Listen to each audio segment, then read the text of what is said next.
સીતારામ બધાને। આજે અમે હર્ષદ આવ્યા છીએ હર્ષદ માતાજીના દર્શન કરવા। મા દીકરો એક અમારી મનોકામના પૂર્ણ થઈ ગઈ એટલે મારા દીકરાની સાથે આવી છું। ખૂબ આજે ટ્રાફિક છે એટલે અંદર તો જવાય એમ નથી, લાઈન ખૂબ જ મોટી છે।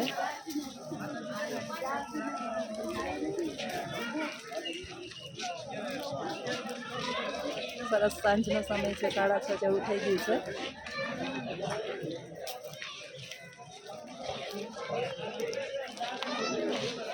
બહુ લાઈન છે આજે, એટલો બધો ટ્રાફિક છે કે ક્યાંય વારો આવે એમ નથી દર્શન કરવાનો લાઈનનો।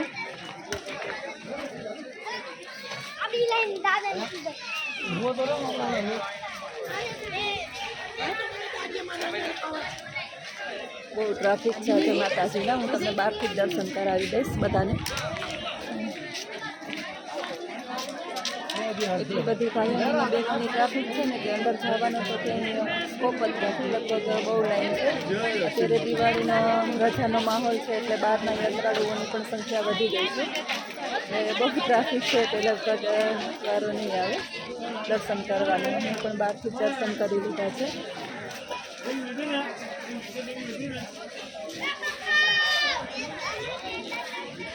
બહારના યાત્રાળુઓ બહુ આવે છે। હર્ષદમાંનું મહાત્મ્ય ઘણું બધું છે, ખાસ કરીને લોકો જે છે એ ઘણી બધી પોતાની માનતાઓ પૂરી કરવા માટે આવતા હોય છે। આ બાજુ જે છે એ બધી દુકાનોને બધું શોપિંગ ને બધું માતાજીની ચૂંદડીને બધું મળે છે।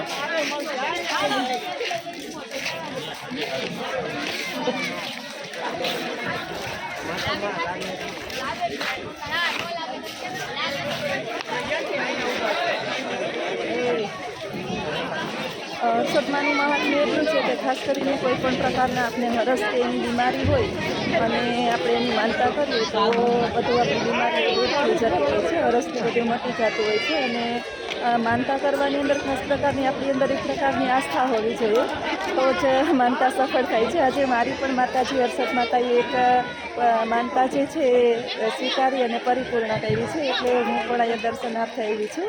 અને આપણે જોઈ શકીએ કે કેટલી બધી માતાજીની મંદિરની અંદર જવા માટે ભાઈઓની અને બહેનોની લાઈન છે, એટલે મેં તો બહારથી દર્શન કરી લીધા છે। અંદર જવાનું કોઈ ઓલું નથી। માતાજીએ જે મારી માનતા સ્વીકારી લીધી એમ જગતના તમામ લોકોની માનતા સ્વીકારી લે અને એમની ઈચ્છા પરિપૂર્ણ કરે, એટલે માતાજીને લાખ લાખ મારા કોટી કોટી વંદન। બહારથી જ માતાજી એના મેં દર્શન કરી લીધા છે અને અંદર બહુ મોડું થઈ ગયું છે, બાને ઘરે મૂકીને આવી છે એટલે તાજો સમય જે છે હું અહીંયા રોકાઈ શકું એમ નથી। અને તહેવારનો માહોલ હતો એટલે બાને મારે લઈ આવવા આજે શક્ય જ નહોતા, નહીંતર મારી ઈચ્છા હતી કે હું બાને લઈને આવું, પરંતુ બાને લઈ શકું એવી કોઈ પણ પરિસ્થિતિ આજે હતી નહીં। બહુ ટ્રાફિક છે અને બાને તો મારે તેડી તેડીને બધે ફેરવવા પડે, એટલે હું બાને નથી લઈ આવી, એટલે એકલી જ આવી છું। અને મારો દીકરો બે જ આવ્યા છીએ। એ બહુ વિડીયોમાં જાજી વાર આવે નહીં એટલે હું વિડીયો ઉતારું છું અને એ ખાસ કરીને દૂર મારાથી વયો ગયો છે, તો બધાને મારા ધન્યવાદ, આભાર, સીતારામ। હવે આવ્યા છીએ દરિયા કિનારે। હર્ષદથી તરત જ નજીક આવો એટલે દરિયા કિનારો આવી જાય છે અને સરસ મજાનું આપણે બોટિંગ કરવાનું પણ અહીંયા મોકો મળી જાય છે। વધારે ટિકિટ નથી, બોટિંગની 50 રૂપિયા ટિકિટ છે પર હેડ। મજા આવે બોટિંગ કરવાની। આમ તો આપણે દરિયામાં આમ તો મોટી બોટની અંદર તો ન બહુ ડર લાગે, બીક લાગે। એક મજા આવે, આપણે દ્વારકા જઈએ ને ત્યારે બેટ દ્વારકા, અને ત્યાં જે છે એ તો 20-20 રૂપિયા જ, કારણ કે એ લોકો પાસે બહુ મોટી મોટી બોટ છે એટલે એને 20 રૂપિયામાં પોસાય। દ્વારકાથી બેટ દ્વારકા એ લોકો આપણે 20 રૂપિયામાં લઈ જાય, પરંતુ આ લોકો જે છે એ 50 રૂપિયા છે ચાલુ કરી દીધું છે અને જાય છે, બહુ મજા આવે એમાં। હું તો જ્યારે હર્ષદ આવું ત્યારે 1-2 વખત એની અંદર બેસું, ત્યારે આજે ઈચ્છા નથી બેસવાની કારણ કે આજે મારે ઘરે જવાનું થોડીક ઉતાવળ છે, મોડું થાય છે। બાને એકલી મૂકીને આવી છું ઘરે, અને મારો જે દીકરો છે એ વયો જાય એ પહેલાં મારી માનતા હતી પૂરી કરવાની, એટલે એને લઈને મા દીકરો આવ્યા છીએ। એ વિડીયામાં નહીં આવે ક્યાંય, બહુ શરમાળું છે અને એમ કે મમ્મી તું એ ધરાર મેં આજે લીધો, મને બધા પૂછતા હોય કે મેડમ તમારા દીકરોને વહુને એને તો બતાવો, પરંતુ મારો દીકરોને વહુ છે એક વહુ પોર્ટુગલ છે એટલે અત્યારે એ હાલ વહી ગઈ છે અને બીજી વહુ જે છે એ એના મમ્મીને ઘરે છે, કારણ કે એને હમણાં બેબી આવી છે એટલે. અને મોટો દીકરો જે છે એ લગભગ બહાર આટા ફેરા કરવામાં જ હોય, કંઈક ને કંઈક કામ કરવામાં, એટલે ઓછા ઘરની અંદર હોય. એટલે વિડીયો હું ને મારો અને બાનોને બનાવીને મોકલું છું. માંડ એકાધાને ક્યારેક લઉં, બતાવીશ ચોક્કસ, બધા ફેમિલી ભેગા થશે એટલે વિડીયાની અંદર હું એને તમને ચોક્કસ બતાવીશ. આ લોકો જે છે એ બોટિંગ કરતા હોય છે અને ખાસ એનું રોજીરોટી આમાંથી પોતાની કાઢતા હોય છે. એટલે ગરીબ માણસો છે, બહુ કંઈ સધર એટલા બધા હર્ષદની અંદર લોકો છે નહીં, માંડ પોતાનું પેટ પૂરતું. અને અત્યારે તો ખાસ કરીને રજાનો માહોલ છે એટલે માણસો અત્યારે થોડી ઘણી ભીડ વધારે દેખાય છે. અહીંયા દરિયા કિનારે એટલી બધી નથી, કારણ કે નાનકડું અમથું ગામડું છે હર્ષદ છે, એ બહુ મોટું નથી. કુછ ગાંધીની પાસેનું નાનકડું એક ગામડું છે, એટલે એટલા બધા લોકોનું અહીંયા નહીં, એટલે એટલો બધો આ લોકોનો વ્યવસાય પણ ચાલતો ના હોય, એટલે માંડ બીજાનું રોજીરોટી ચાલતી હોય છે અને પેટ પૂરતું એમને ભોજન આમાંથીને જે લોકો એમનો પરિવારનું કરતા હોય છે. એટલે ખાસ કરીને માતાજીને પ્રાર્થના છે કે આવા લોકોને એની રોજીરોટી આમાંથી પ્રાપ્ત થઈ જાય અને લોકો જે છે એ આની અંદર બેસી જાય.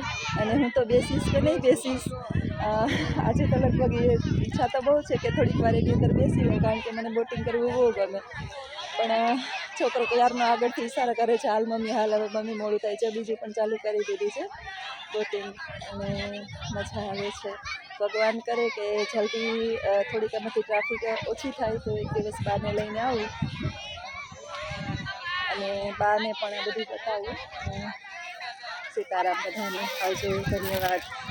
આ ભાઈ છે એ આપણે આ બોટના માલિક છે અને આપણે એને પૂછીએ કે દિવસની અંદર આ લોકોનું કેટલું કામ રોજીરોટીને કમાઈ શકે. ભાઈ, તમારું નામ શું છે? મારું નામ નિકેશભાઈ છે. આ અમારી ફેરી બોટ છે. એક દિવસની લગભગ અમારે 3 થી 4 હજારની રોજીરોટી નીકળી જાય. એમાં માણસો રાખેલા છે જેને અમે પગાર આપીએ. બરાબર, તો લગભગ જાજુ બધું તો તમારા પગારમાં વહી જતું હશે ને ભાઈ? જાજુ પગારમાં ઉઈ જાય ને બીજું હે ઈંધનમાં ઉઈ જાય. બરાબર, એટલે તમારે એટલું બધું કઈ વધે નહીં? કાંઈ વધે નહીં, મહેનતાણું નીકળે ને તમારો રોટલો નીકળે પરિવારનો, બીજું કઈ વધારે નહીં. આમ આ લોકો જે છે એ ખાસ કરીને નાની બોટિંગ વાળા છે. આપણે બેટ દ્વારકામાં જઈએ, મૂળ દ્વારકા, એ લોકોને મોટી બોટ હોય એટલે 20-25 રૂપિયાની અંદર એને પોસાય. પણ આ લોકો બધા એમ કહે છે કે વધારે ભાડું લે છે, પણ ખરેખર એવું નથી. એ 5 થી 10 માણસ જ અંદર, કારણ કે એનું લોડિંગ એટલું બધું ના હોય, એટલે 5 થી 10 માણસને જ બેસાડી શકે. એટલે 50 નહીં, હું તો એમ કહું છું કે 100 લે ને તો એને માંડ એનું રોજીરોટી આમાં નીકળે. પણ નાનું એમથું હર્ષદ માતાજીનું મંદિર છે અને સામે પડેલી જે છે ને એ ભાઈની બોટ છે, 2-3 બોટ છે, પણ એટલું બધું કાંઈ એમાં મળે નહીં. 10 જ માણસ બેસ, 10 જ બેસી. નાની બોટ જે છે એમાં તો એ માંડે 5 આમાં 6 જણા અને આમાં પણ 6 જણાનું પાર્સિંગ. અમારે કાયદેસર બોટિંગ કરીએ ને કાયદેસર આનું લાયસન્સ નીકળેલું છે. બરાબર, એટલે કાયદેસરનું બોટિંગ થાય. એમ કોઈ પણ માણસને કંઈ થાય તો એની જવાબદારી પણ આમાં આવી જાય. એ લોકોને કંઈ થાય તો સરકાર આપે કે તમે એનું સરકાર ટૂંકમાં આ બોટ છે પેલી એ લાયસન્સ વાળી છે, એટલે એમાં કંઈ થાય માણસોને તો એમાં સેફટી બોટ સેફટી જેકેટ રાખેલી છે. અને પાણી પ્રમાણે અમે બોટ આપીએ. ઓછું પાણી હોય તો ધીમી ગતિ હાલે. આમાં પાણી બહુ ઝાઝું નથી, મેઢા ક્રીક ખાડી છે, એટલે અમે અત્યારે લો ટાઈડનો સમય છે એટલે 2 થી 2.5 ફૂટ જેટલું જ પાણી છે. જ્યારે હાઈ ટાઈડ હોય ત્યારે 5 થી 6 ફૂટ જેટલું પાણી રહે. એટલે અમાસ જાય એટલે મને લાગે પાણી અમાસ હોય ત્યારે પાણી ઓછું થતું હશે અને પૂનમને ભરતી બોટના પ્રમાણે પાણીનું પ્રમાણ હોય ને એ પ્રમાણે અમે આકીએ બરાબર. વધારે લોડિંગ તમે ના કરી શકો. અમે જેટલી સેફટી છે એટલું જ અમારે હલાવવાનું. આ જે આપણે બેટ મૂળ દ્વારકા આપણે નહીં, પણ બેટ દ્વારકા આપણે જઈએ તો એ લોકો તો લગભગ ઓછું એમ કહે છે કે અમે આ હર્ષદવાળા કરતાં ઓછું લઈએ છીએ. તો એનું કારણ આ ભાઈને મોઢે જ આપણે સાંભળીએ. એ લોકોનું કહેવાનું અલગ છે અને વર્તન અલગ છે, પણ અમારે એવું નથી. અમે જેવું કહીએ એવું જ વર્તન અહીં હોય. અને પેસેન્જર આવ્યા અરે પણ અમારો કાયદેસરનું સ્વાભાવિક અને વ્યવસ્થિત વ્યવહાર કરવાનો, કોઈ અરે કંઈ ખોટી ટસર કે નહીં કરવાની, વ્યવસ્થિત જવાબ આપવાનો અને શાંતિપૂર્વક અમારું બોટિંગ અહીં ચાલે. બરાબર, એટલે આમ તો અમને એનો કોઈ દિવસ ખરાબ અનુભવ નથી થયો, પણ આમ ખાસ કરીને માણસો કહેતા હોય છે કે હર્ષદવાળા જે છે એ વધારે ભાડું લેતા હોય છે અને બેટ દ્વારકાવાળા જે છે એ ઓછું. પણ ખરેખર એવું હોતું નથી. એ લોકો પાસે મોટી બોટ હોય અને આ ભાઈની વાત એ સાચી છે કે 10નું લોડિંગ આવતું હોય એટલે આ લોકો આવું કેપેસિટી જ આવતું હોય એટલે એને તો એનું માંડ રોટલા નીકળે છે. એમાં એને ખાસ કરીને 2-3 જણા જે છે એ ભાડે રાખેલા હોય છે. ધન્યવાદ ભાઈ તમારો, અને ખાસ કરીને ભગવાન તમને જાજી કમાણી આપે અને કાયમી તમારો રોજીરોટી ચાલ્યું એવી ભગવાન જય હર્ષદમાં. ચાલુ નથી કર્યું ને ઓલો ભાઈ આ ભાઈ કોણ? ઈ ભાઈ તો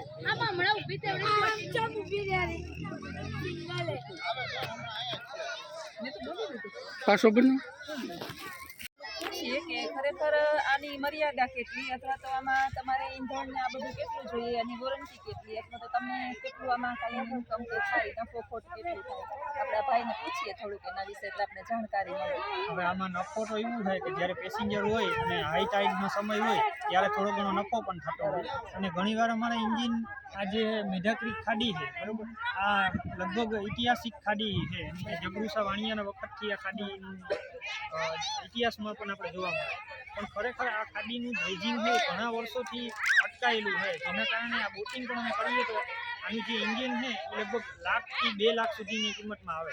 હવે આ એન્જિન છે જ્યારે લો ટાઈડ હોય ત્યારે રેતીનો ભરાવો થાય પણ પેસેન્જર લઈને કે અમારે ફેરીમાં જવું હોય તો ટ્રબલ પડે એના માટે એન્જિન છે એમાંય ઘણીવાર નુકસાન આવે 10 થી 15 હજારની ઘણીવાર ખર્ચો આવે એન્જિન. તો આનું ડ્રેજિંગ કંઈ વધારે પડતું સરકાર પાસે અમારે એવી માંગણી છે કે આનું ડ્રેજિંગ થઈ જાય તો અમારે રોજીરોટી છે એ આમાં ચાલી રહે અને ફેરી બોટ આજે 3 છે તો 6 પણ થઈ જાય તો આના લીધે રોજીરોટી બધાની ચાલતી રહે એવી અમે તમે આ મેરીન બોર્ડની અરજી કરો છો કોને કરી શકો આની તરફ તમારે કાંઈ ફિશરીઝને કરીએ ફિશરીની અરજી આપી અમારે લેખિતમાં આપેલી છે અને મૌખિકમાં પણ ઘણીવાર આવ્યો તો રજૂઆત કલેક્ટર પાસે પણ અમે કરીએ પણ છતાંય હજી આનું ડ્રેજિંગ વિશે કોઈ તમને કંઈ ધ્યાનમાં લેતું નથી. બરાબર નાના માણસોને થોડુંક આવું પ્રોબ્લેમ રહે છે. ભગવાન કરે ભાઈ માતા હર્ષદીની કૃપા થાય અને ભાઈની જે છે એ બોટની સરકાર બધું એના જેની અંદરમાં આવતું હોય એના ધ્યાનમાં લઈ અને એમને રોજીરોટી પ્રાપ્ત થાય એવી મારી હર્ષદમાંને આજે આવી છું મંદિરે તો એ પ્રાર્થના. બસ ભાઈ તમે આના વિશે બીજું કંઈ હું તો કંઈ જાણતી નથી વધારે આના વિશે કારણ કે અમે તો બોટિંગ કરી જાણીએ અને જે તમે ભાડું લેવી આપી બીજું કંઈ જાણતી નથી પણ આજ મારી ખાસ ઈચ્છા છે કે તમે આની મને વધારે માહિતી આપી શકો તો આપો. હવે આ જે મેઢા ક્રીક ખાડી છે એમાં તો આપણે ઇતિહાસ વખતથી જોવા મળે છે અને જાણવાય મળે છે ઘણા વાંચન કરે છે પણ આ ખાડીની મહત્ત્વ અને આનું હજી પણ વધારવું હોય આપણે તો આનું ખાસ કરીને સરકાર પાસે એક ડ્રેજિંગ થાય તો આ ખાડીની મહત્ત્વ છે એ બધાય ગુજરાતમાં જાણવા મળે કે ભાઈ પોરબંદર જિલ્લા કે જામનગર જિલ્લામાં આ એક એવું ગામડું છે ગાંધવી હર્ષદ ધામ કે જ્યાં નાના પેસેન્જર જાય અને પોતે એક પ્રવાસી સ્થળ બની જાય વધારે હા અને એવી અમે સરકાર ગુજરાત પાસે રાજ્યને જ આની ઇન્કમ થવાની છે જો આમાં વધારે એવી થાય રીતે કે આપણે ગુજરાત રાજ્યનું શિવરાજપુર છે બીચ બરાબર. માધવપુર બીચ છે જેમ તો એવી famous રીતના થયા એમાં પણ આ famous હર્ષદ બીચ ફેમસ થાય તો જેના લીધે નાના જે ફેરી બોટિયા છે એને પોતાની રોજીરોટી મળી રહે. થેન્ક યુ ભાઈ થેન્ક યુ વેરી હાલો ભાઈએ સરસ મજાની માહિતી આપી દીધી છે અને હવે હું પણ મોડો સમય થઈ ગયો છે એટલે ઘરે પ્રયાણ કરું છું. અંધારા જેવું થવા એવું છે સાંજના 6:30 જેવી પરિસ્થિતિનું થઈ ગઈ છે એટલે હવે આવજો બધાય. સીતારામ ધન્યવાદ. જો તમને આ વિડીયો મારો ગમ્યો હોય સારો લાગ્યો હોય તો લાઈક કરજો શેર કરજો અને સબસ્ક્રાઈબ કરજો. ધન્યવાદ.